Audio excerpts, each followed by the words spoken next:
Hello, and welcome to today's webinar, The Role and Importance of Activism and Public Policy.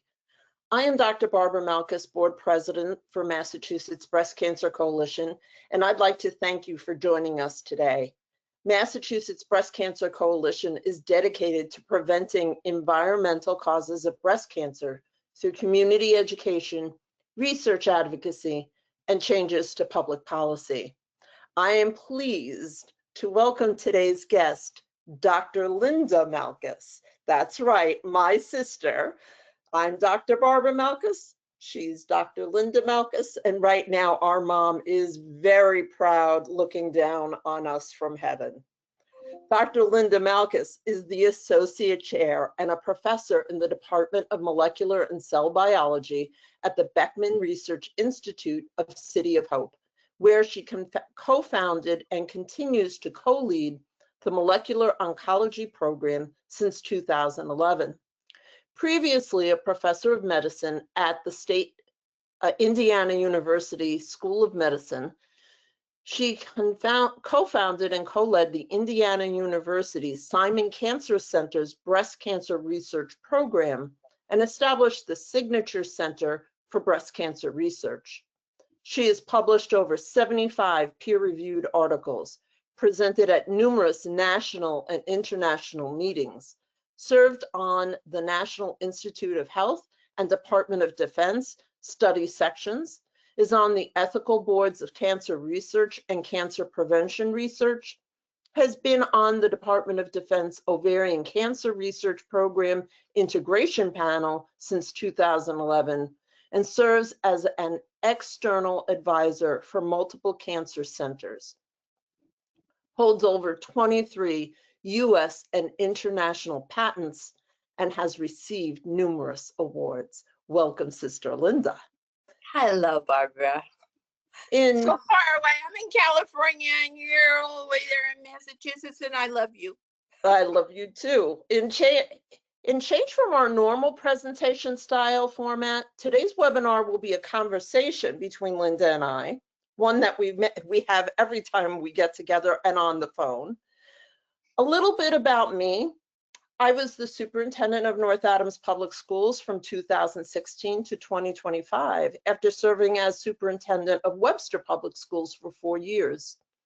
As a science educator, administrator, and woman who has faced breast cancer, I feel strongly that learning about carcinogenic and environmental factors impacting health is a civic responsibility. I played an integral role as a consultant on the development of MBCC's Let's Talk Prevention Actions You Can Take program.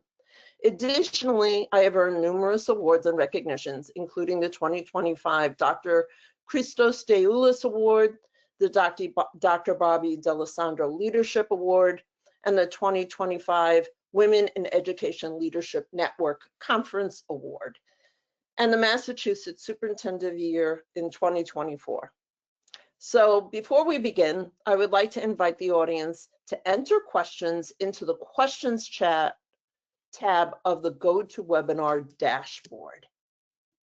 So Linda, Yes. I'm going to ask you about a little bit about your research and where the inspiration for your research came from.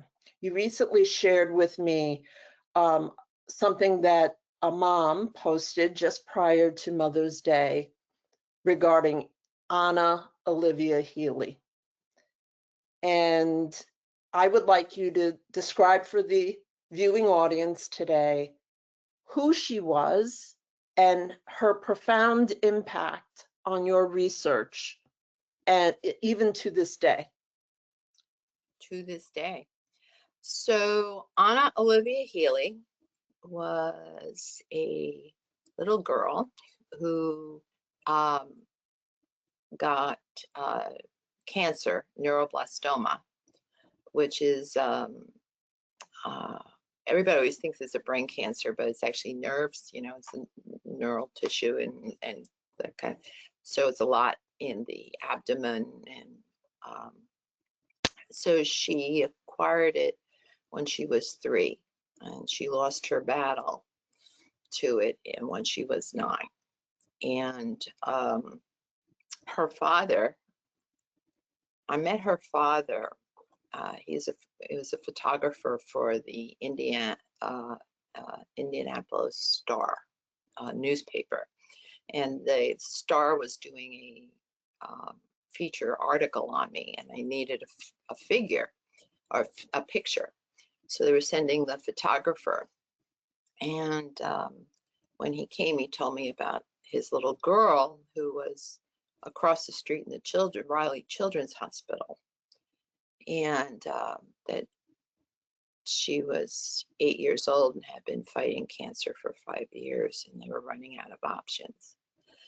And so he took a lovely picture of me, and then he asked me what I do, and I don't know what it was, but in that moment, I looked in that man's eyes, and I realized he's going to lose one of the things he loves most.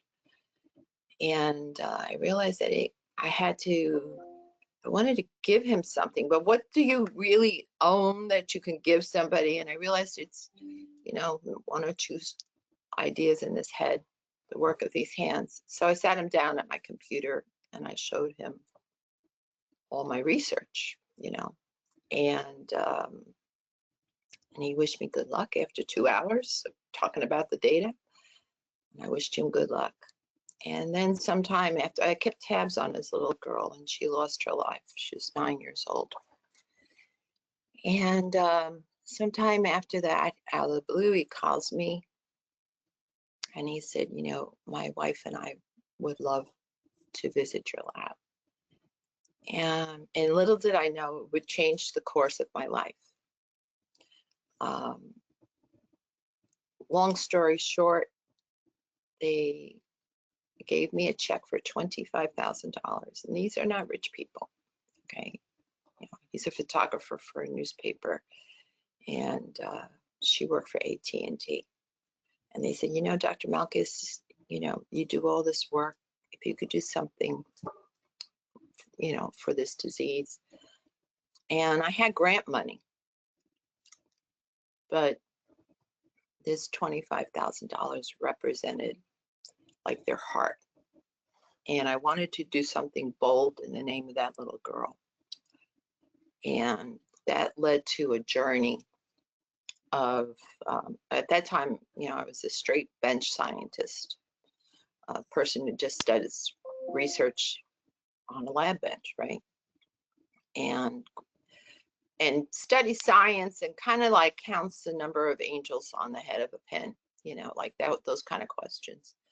But now I wanted to do something bold in the name of that little girl and for her family who lost everything. And I work with my husband, Robert Hickey, who Barbara well knows. And I said to my husband, I said, Bob, we've been studying this protein called PCNA, and we found that it was different in cancer cells versus normal cells. And I said something crazy to him. I said, Bob, if we could make a drug against this protein that's uniquely expressed in cancer cells, maybe we could develop a drug that would not be toxic. It could treat people's cancer and it wouldn't be toxic to the normal cells, and they wouldn't suffer the way so much chemotherapy causes people to suffer. And he said, sure. Now, that was 20 years ago. And now I didn't know anything about how to make a drug. I was not trained in it. I didn't know how to do this. And so I started reaching out to some very, very knowledgeable people, big pharma. And I was told that no one would ever make a drug against the protein we identified because it was quote unquote undruggable. And I had never heard of this word. And you and I sometimes play Scrabble. I never heard of undruggable. So it was impossible. Everybody was saying it was impossible. Impossible, impossible. Well, I'm very proud to say that on September 8th in 2022, the very first human was dosed at 6:10 p.m. in the evening with a drug against an undruggable target. It's an oral drug. It's given twice a day. And the name of the drug is AOH 1996. And it stands for Anna Olivia Healy. And her birth year was 1996. And yes, and Barbara, her mother, shared a picture of her little girl, a very sweet little girl who would have turned 30 years old this past week. You know, she lost her life when she was 9, but I always say that when you see me, there's a small 9-year-old girl that sits on my shoulder. And, but, you know, look at the power of personal decision, right? This family reached out to me. They were heartbroken, beyond heartbroken. They had fought for years for her. And their decision to hand some lady scientist, you know, what they had. That's like the power of advocacy there, right? And the lady scientist said, okay, I'm going to try to do something. And then the whole world is telling the lady scientist that, no, this is impossible. No one will ever make a drug. And here we are. I have 2 clinical trials going on, one in solid tumors, one in leukemia. It's only phase 1, and those trials, there's like phase 1, phase 2, phase 3. And in phase 1, it's just measuring to see if you have toxic effects. We see no toxic, just the way I dreamt it up. There's no toxic effects. And in fact, in one of the trials, we're seeing 30 to 50% of the patients going into remission. In fact, one patient is entering his 12th month of being on the drug. He had been totally now refractory or resistant to all the standard therapy. This was his last option. And so next month he'll be 1 year complete remission. And all thanks to a little girl I never met and a lovely family who wanted to do something. And a crazy lady and her husband who said, yeah, I want to give something back to these people who lost everything. I know that's kind of a long way for me to talk about it, Barbara, but I know you're very passionate about it. So let me rest your voice for a minute while you think about this, though. Because they made a decision based on their personal experience to become advocates, right? And brought it to a scientist who was being told by the scientific community, told by the research establishment, that this was not a feasible project. Right? This was not feasible. However, through their advocacy, right, there's been an incredible legacy for their daughter, right, being named for this compound, this treatment, and at the same time created the kind of that inspiration for others to be inspired as well to think about this research at a time where we're seeing a lot of questioning of research, wanting to understand, you know, is this research valid? What's the outcomes of this research? Is this research going to lead to something that's profitable? Like all of those concerns, how do you, as a scientist, become an advocate so that there is further support for your research? Well, you know, actually in my role yeah, this is a really good topic, because I have to actually act as an advocate for a lot of things. One is for my own research, and you know, and I've already indicated, I took on a very hard project that other experts in the field said was impossible. And so a lot of people have been asking me this question recently and said, how did you do this? How did you persist? And Barbara, you and I, we just persist. That's our makeup. We endure and we persist. I mean, and it's like, but it was not easy.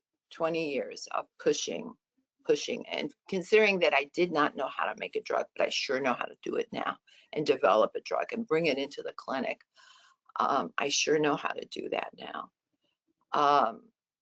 But I had to endure. I almost had to advocate for myself, especially when you're getting so much negative, this is impossible. But, I said to people who have asked me, and they go, why did you continue? And I said, because I wanted to know if I was right. Was this protein that I was targeting, if I targeted the way I was planning it, would I develop a non-toxic drug? And it turned out, yeah. But part of it is, you have to advocate for yourself. You got to keep that internal, your own mission. And then I have to advocate with my trainees and the people who work on my team and my colleagues. I have to advocate for my project. I have to advocate for them. Science is, I love science. I can't see doing anything else. I always think I have like the best job, but it's a very hard job and it's not for everybody. But I have to advocate for those around me. And the one way I advocate is like with all the people on my team, I give them a general idea of what we're studying, but I say, what do you want to know? What do you love? And I know this is going to sound kind of cliche, Barbara, and I would like to have your thoughts on this as well. I know it's going to sound so hokey, and and coming from Queens, New York, we don't do hokey so much. But being an advocate, I'm going to say something sounds wild, but being an advocate is something you love. Why do you fight for something? Why do you want to bring something forward? What is advocacy? It means to care. You care something about it, that you become the voice of whatever that is. And a lot of times it's tied to you loving something. So like with breast cancer and advocacy, you love for yourself, right? You love for other people with the disease or potential risk for disease. Why do you advocate? Because, I never used to use the word love that much because, in science, you're supposed to be very, but because you care on a very deep level, because advocacy is a lot of fighting. I do it even, on my mission, I sit on the Department of Defense's Ovarian Cancer Integration Panel, and I advocate. I have gone to Washington and visited Congress people's offices to advocate for further funding for women who suffer with ovarian cancer, and I've done it for breast cancer as well. And why do you do that?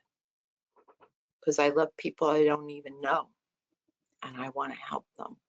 So I don't know if that helps, but I would love to have your thoughts on this too, Barbara. Well, we often talk about in Massachusetts Breast Cancer Coalition, the passion, right? We actually use the word passion to use the idea that it comes from a heart place, not just a head place, right? It has to come from heart.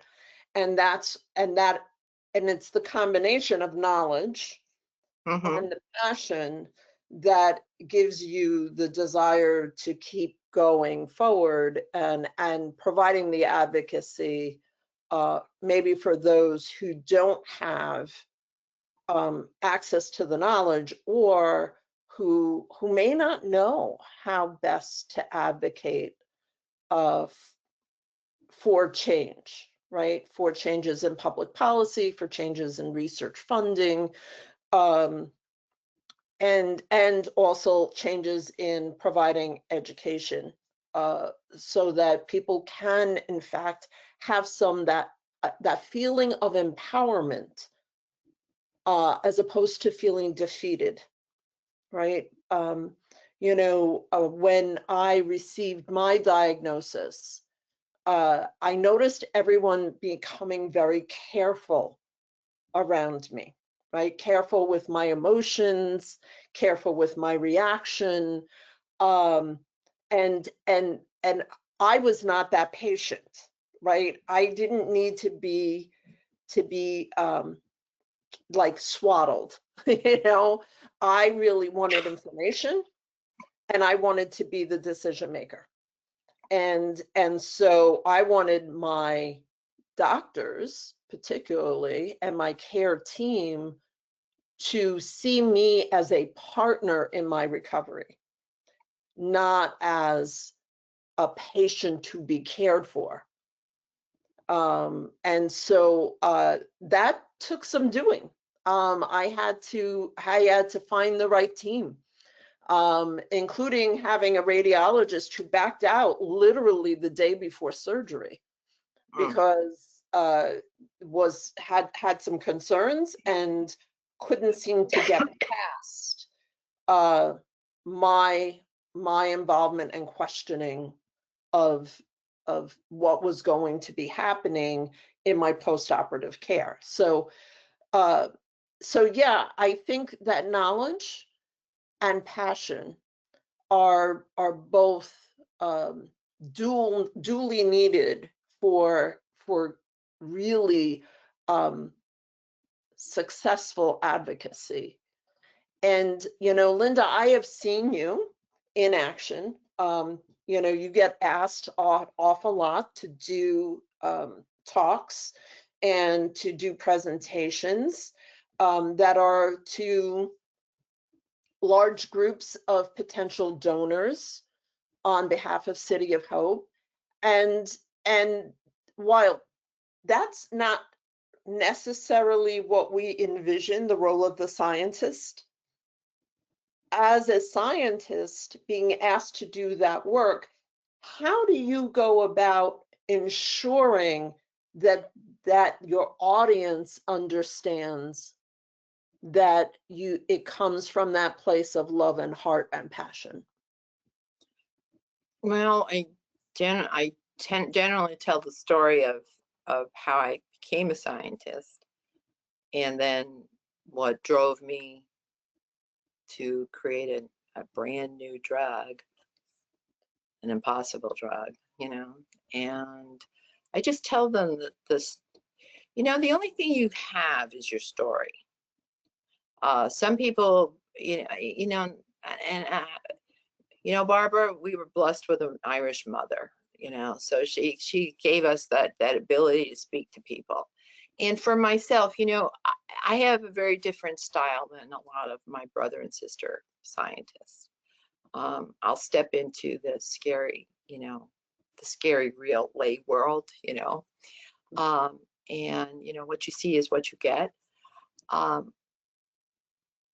One of the things I try very hard, because it's true, is when I speak to people who are thinking of donating money, not just to my institution. I've been speaking to in a lot of different venues for people asking for their support for something, I say to them that it's not like you just writing a check or you're giving time. I view these people that I'm interacting with as my collaborators. You know, just the way my team is working on the bench, lab bench, or my clinical team is working, you know, taking care of patients.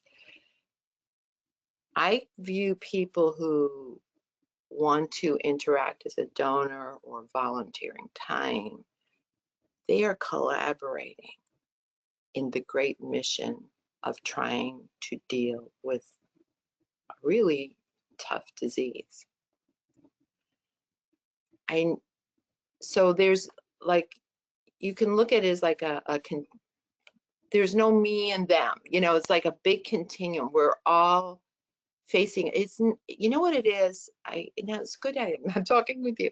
First time I've ever thought of it this way. You know, I'm talking to an audience and asking for their support in one way or another. But actually when I'm speaking to them, I'm showing them the vision or how I see the path forward. And do they want to join and help move that path forward? And I never thought of it this way until the second, you know, actually I never thought about when I'm speaking to people. And you know, Linda is scientist, Barbara in your incredible role, many roles, you wear so many hats. But you know, anybody listening to this, the only way we all can move forward is if yes, I will join this mission. And maybe I may not know exactly how to join, but you know, you put enough people together, you do move on down the road, you know. So I'm going to switch gears a little bit, but I also want to remind anybody who may be joining us today for the synchronous webinar, if you have questions, please type them into the question bar. We want to make sure that you feel a part of this conversation as well. And so I just wanted to remind our viewing audience of that. So Linda, there's a political sphere to this, right? There, you know, as someone who has had to speak with, you know, state legislators, state senators, federal senators, federal legislators, there is a political sphere to advocacy work. And, you know, these are very busy people. They have limited time. And you have to transmit your message and tie in the knowledge, tie in the passion, and plant the seed, because that's really about usually the total amount of time that you have is to plant the seed for advocacy, and at either the state or the federal level. I know you've had that situation as well. How do you navigate the political dynamics? Because this is a topic, right, that really is universal, doesn't understand party lines, right? The person who is represents one party can have this disease just as equally as someone who represents the opposite party. So this is a universal connection to our humanity. So how do you navigate the potential shifts and interpretations that occur that are based on, you know, in dealing with advocacy that really may in fact impact policy? Well, you know, whenever I've gone to the Hill, you know, I've done state legislatures and you know, even within federal agencies, I tend, I do a little research before I go. I look at the, I get the listing of people I'm going to speak with, and I try to understand before I go, what is it they do? Because when you go and you only got like 10 minutes with these people, 10, maybe 15, but like 10 minutes, you have to make, you have to be very clear. You just can't come in with a lot of emotion, and because they're just, these people are overwhelmed. You have to have sympathy for them, no matter how painful it is, just have sympathy for them and realize that your message has to be very clear. This is a problem. I believe you, whoever that is, could help towards solving it. Not that they have to be the only person, because a lot of times, they say, you have to do this. You may be able to help solve this, and you almost have to come in with the hint of a plan, so when you've got people who are, Congress people, state senators, the agency heads, agency people in the middle, you have to speak to their role potentially, and then kind of say, this is the problem. How can you help me fix this problem? And I usually go in very, you have to go in calm. You can't go in, if you start yelling at them, anybody, they're going to shut down. But you say, like you say, hello, Congressperson, something, other, Senator, something or other. I'm representing blah, blah, blah, blah. And I see several avenues for prevention, for blah, blah, blah, blah. And I believe your office could potentially facilitate blah, blah, blah, blah. And so you come in kind of like with a plan. And if you come in with a plan and with a very, like, not asking for all the problems to be fixed, but something that's very concrete, I find them very receptive. So it's a very, like, here, I need this to, or can you speak to somebody, very concrete plan. And they then they're like very receptive to, like, oh yeah, I can do this. I'll call this, or I'll move this. It can't be kind of nebulous, because because they don't know what to do, and they don't have a lot of time. And if you yell at them, they'll shut it down. Linda, you bring up two really good points. And the first point is creating an adversary or an adversarial role, right? That often we have maybe preconceived notions, or because passion is driving us, we can come in assuming an adversarial role with a legislator, or in other business leaders, or other more local level politicians, and often do your research, approach it with the ask, right? Approach it with the ask. Know what you want to ask. And so that, I think, is very good advice for anybody who's working for advocacy. Let's bring it back around to the Healy's, right? And their commitment and advocacy for the work. It doesn't, you can find support in very interesting places, right? In unexpected places. Totally. And you find support that maybe doesn't solve your problem, but it is the contribution that individual can make, right? That is what they can make. So thinking about that and thinking about this idea of working with legislators who have very limited time, you need to have done your homework, know your ask, and be able to speak with authority, but at the same time recognizing that their role is not all that easy either, right? And so when we think about our interfacing with our collaborators, I love that thought. I'm going to definitely be using that with our collaborators.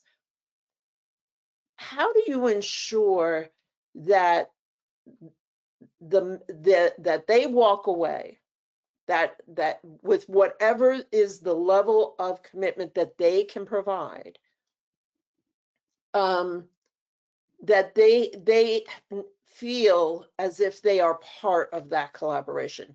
What are you doing to help them to feel a part of the solution? Well, so that goes back to kind of like what I was saying earlier, that you know, if you can shift their view to the vision, you're not looking at each other, okay? You're looking at the common vision on like some road, right? There's a mission, and that together you can, you know, and in fact, I use words like, and I use the word thank you a lot, all right? I really appreciate your help here. I can't, and I'm very honest. I always say, I can't do this alone. I appreciate your help. And you know, the other thing along the same line, sometimes they will come back and they'll say, you know, that's not the way to do it. This is the way to do it.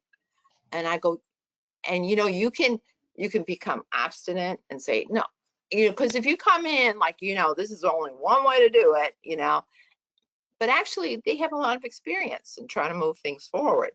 And you go, oh, okay, I never thought of that. Can you help me understand that or whatever? And then I always end with, how can I help you? Okay, it's not that, you know, you're only going and help me. I always turn it to, and how can I help you further to do this? You know, the word collaboration, it means that it's an ongoing process. So it's not like a, you know, one hit and you're done. No, if you build a relationship with these people, I think for advocacy, it's all about relationships. All of this is relationships. And it's not like, you know, one and done. Okay, you know, and if you build a rapport, some people you're not going to build a rapport with, but some people you do build a rapport with. And remember with the word collaboration is give and take to build something. You are both, or the group of you are building something together. All right, and you keep that. And as women, actually, we're really good at this. You know, we can build, you know, we do this collectivism, you know, kind of thing. And just keep it in your mind. I want to work with this person. Don't make it like, you fix my life, you know, or you fix the problem. You. And because it's like, they're already overwhelmed. How can I help you fix the problem? You know, and you know, and when you have that approach, I have found that people become very receptive. And actually people, after a while, you build such a great relationship with people. I built very interesting relationships with all kinds of people who were like, that I could call and say, I don't know if you can help me with this, but can you help me with this? And if they can't, and and because of you've built this relationship with them, if they can't personally do it, they go, you know, there may be somebody else. And so it's an active, it's, you know, this is just it becomes part of your life, right? And you just, it's a very, it's not something you just do like one time. You know, you keep that relationship going, and you, it becomes very rich, you know. So, you know, I know, like we mentioned in your bio, right? You've had to go through the patent process, which, you know, big governmental process, right? And there are times that you need, you know, a very specific thing. Sometimes the advocacy is about broader policy, right? Like, you know, the elimination of something that is a known carcinogen, or support for scientific research in a particular area, right? There's big policy. When it's something like that, when it's a bigger issue that has broader reach, and you're asked to participate in advocating for that policy, what are the considerations that you use to say, yes, this is something that I will participate in as a scientist and as an advocate? Or you might say, I understand what you're trying to do in developing this policy, but I don't necessarily think it's going to fix your problem, or it looks like maybe it's not necessarily going to drive the work forward. How do you navigate a situation like that, where you're really big policy, big stage? Do I lend my name to this work, or is it not ready? Maybe that's even a better way of putting it. Is it just not ready? So I just be honest. Yeah, just be honest. You know, I'm not always loved. Okay, I'm not always, I'm gonna be honest. So I've had someone who's really kind of high up said, you know, something about Linda. You may not always love what she says, but she always points true north. And so if I think it's rational, if there's a clear path, if it makes sense, not just a lot of heat around something. I mean, ultimately, you know, I go back to being logical and rational, and I look at it. Is it going to move the needle? You know, is it going to get that ball down into the end zone? Okay, does it make sense? Because, you know, everybody only has so much energy, right? And you want, you know, what will be the best for the larger group, you know? So that's always I look at. And sometimes I have to, and people always laugh when I say this. And I said, sometimes I just have to tell people when the baby is ugly, you know? I say, because I get some very interesting things that, you know, people pitch at me, and I go, but I won't say like, oh, that baby's ugly. I'll just simply say, you know, I think maybe you should think a little more about it, or, you know, maybe you should read a little more about it, or, but yeah, no, I will, I have only so much energy. I have, you know, I have visibility, but I want whatever I attach, if I'm going to put my focus on something, because I don't have a lot of time, it's got to be something that's going to make an impact, and a good one, at least as far as my eye can see it.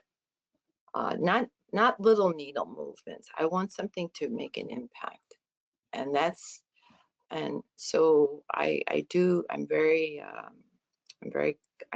cognizant and discerning, because there are, I love ideas. I love people's ideas. I can listen to ideas all day.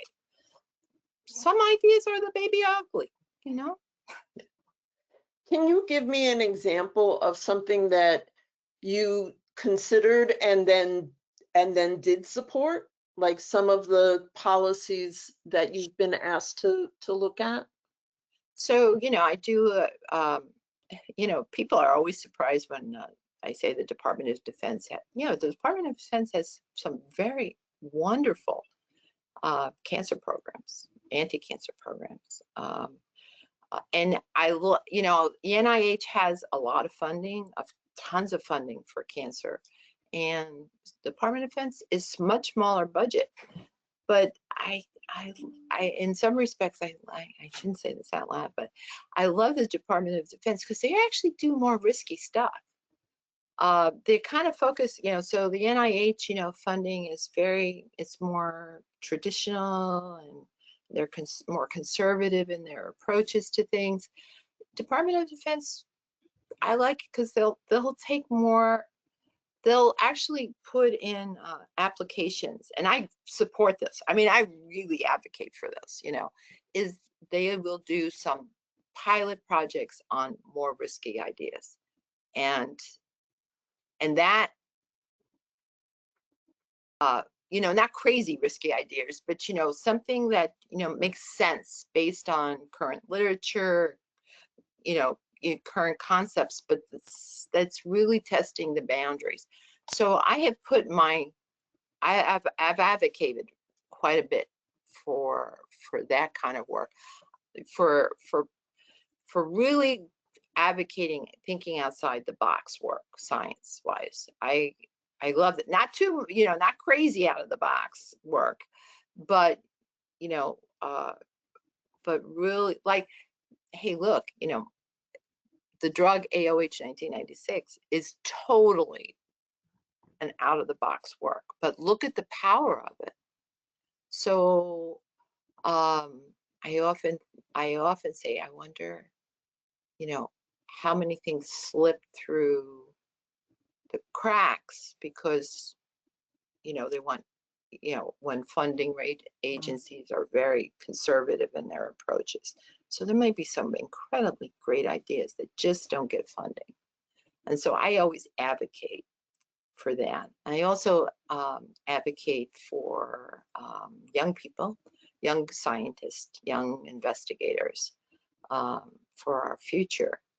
I'm a big supporter for, because it's harder for them to get funding now, these young investigators, because they don't come in with a ton of data to support their ideas. So I do advocacy there.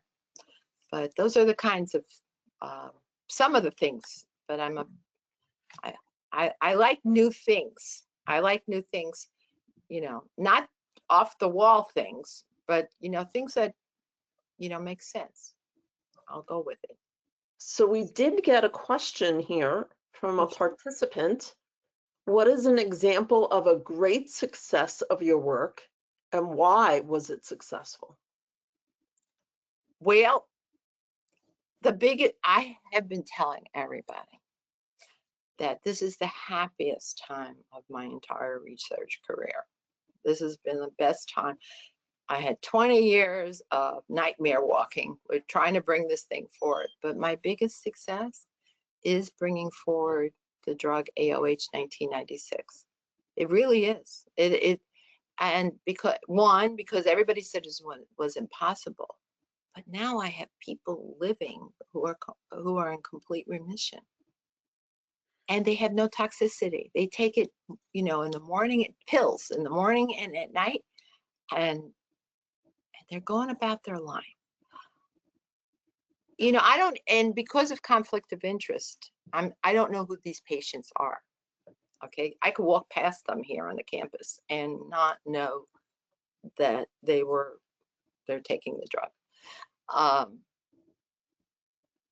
I'll be very honest, so the first patient went on in June last year, and this was their last shot, right? And it was getting towards Thanksgiving time. And I thought, wow, somebody's having a Thanksgiving. And then it get towards Christmas or Hanukkah for them. And I said, wow, they and their family are having a Christmas or Hanukkah because of some crazy idea in this head.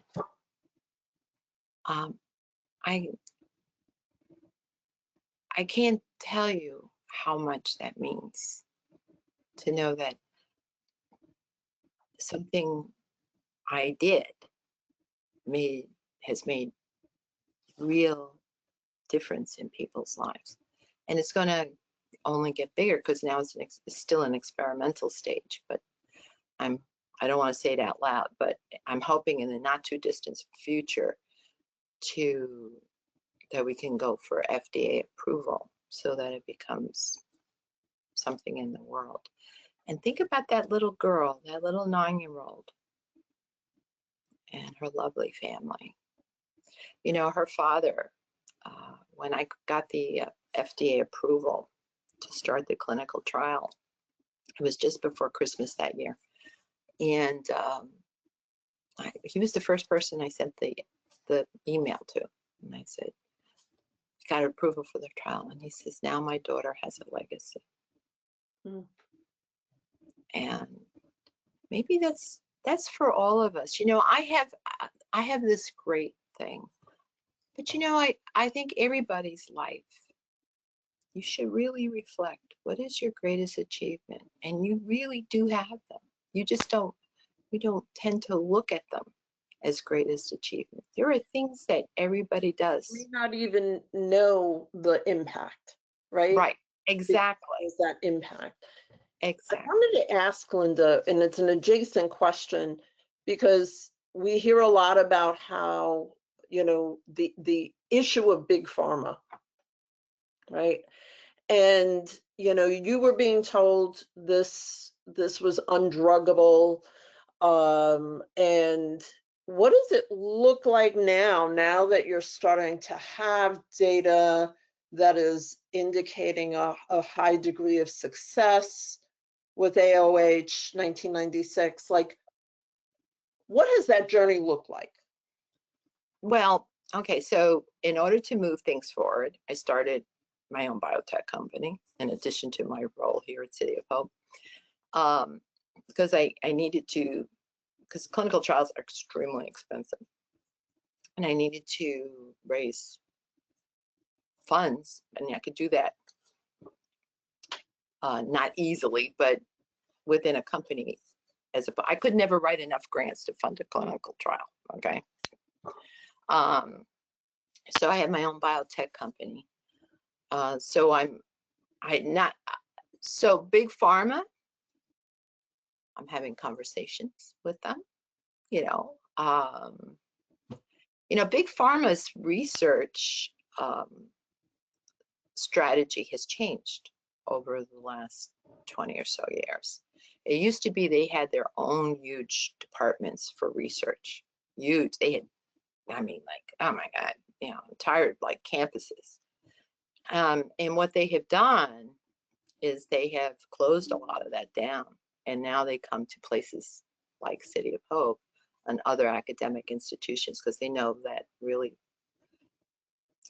the people who are doing the undruggables are out here. And so, their paradigm is changing. They're very risk averse. Big pharma is extremely risk averse. That's the one thing I find. They would never have touched. If I didn't drive this project, there would never have been an AOH 1996. Big Pharma would never have looked at this molecular target for whether it would be a good one for drugging. And there's a lot of that. You know, they are very, very conservative in their thinking. They don't take a lot of risk. So my smaller company, what we're doing is de-risking this drug and this target for them. So eventually, so everybody's asking when they go, what are you going to do now? Well, once, you know, either I'm going to become Big Pharma myself, which is a possibility, or, you know, we will partner with Big Pharma. I don't know. You know, we're going down. You know, Barbara, it's been an interesting journey. It sure has been an interesting journey. But, you know, Big Pharma is interesting. They do a lot of good things. They really do. But they tend to be very, you know, they have all their issues. And so they don't take a lot of risk. So funding agencies like the NIH or the Department of Defense or the National Science Foundation, all of these, you know, what you do is absolutely critical. All right. Because Big Pharma is not going to look for the next new thing. Okay. They'll look around for where people are studying to do the next new thing. But the next new thing is going to be like here. Does that make sense? Absolutely. So, you know, in Massachusetts Breast Cancer Coalition, our main focus is prevention of breast cancer due to environmental factors. You really are in the work of intervention and treatment. And we want to, on behalf of the organization that I represent as board president, I want to say that it really is an integration. It's a partnership between those agencies that are looking at our effective intervention and treatment, because it saves lives, and we want to recognize that. And in addition, we want to prevent future diagnosis of cancer that may have occurred due to environmental causes, usually at the hand of man-made situations that end up bringing in known carcinogens. And while we focus on breast cancer, it's certainly your drug is effective in multiple forms of cancer. Actually, all cancer. We call it a pan-cancer drug. I just did work with the Broad Institute at MIT, and they went through 900 cancer cell lines. It's like all the cancers, and the drug has activity across all of them. So one of the good things about this down the line with the drug that I'm looking at, and the target I'm looking at, is because we're showing no toxicity, we may actually move it way down the line. Well, down the line for a prevention setting, you know, for people who have high risk disease, you know, who have genetic markers for showing that they have higher propensities for certain cancers. This drug may actually work well in that setting, you know, since it doesn't have any side effects or mutagenic effects. So yeah, but that's all in the future. I'll be happy to talk about that another time. Linda, as always, the time has just slipped past us here in our conversation. I want to thank you so much, Dr. Malkas, for your insight into the research advocacy and policy development. I do want to say that all of our listeners online can also be part of the Massachusetts Breast Cancer Coalition work in advocacy, education, and research. We have two main fundraising events coming up, referring to our Against the Tide events, which are USMC sanctioned 1-mile swim, competitive 1-mile swim, and a recreational half-mile or 1-mile swim. We also have USATF certified 5K and 10K runs, as well as a 3-mile fitness walk. We run 2 events, one at Hopkinton State Park on June 20th. And we also have our event, same event, Against the Tide at Nickerson State Park in Brewster, Mass. Both of these are wonderful family-friendly events. I encourage everyone to participate. Come on out and take a walk with me. If you're not a runner, take a run if that's in your wheelhouse. But what I will tell you is those are great events. I've been to both of them, and they are wonderful opportunities to enjoy a day out with your family, but also really, supporting our various work that we do at Massachusetts Breast Cancer Coalition. And with that, I would like to say thank you on behalf of myself, the MBCC board, and Cheryl Osimo, MBCC's executive director. I want to thank Dr. Malkas for this very informative discussion today. And I want to thank all of our many listeners for joining us. For those interested, the recording of this webinar will be made available later today on the MBCC website at mbcc.org. And if you would like to further support our mission of preventing environmental causes of breast cancer, please consider making a donation by visiting mbcc.org/donate. I appreciate your consideration. Have a great afternoon. Love you, Barbara. Love you, sister.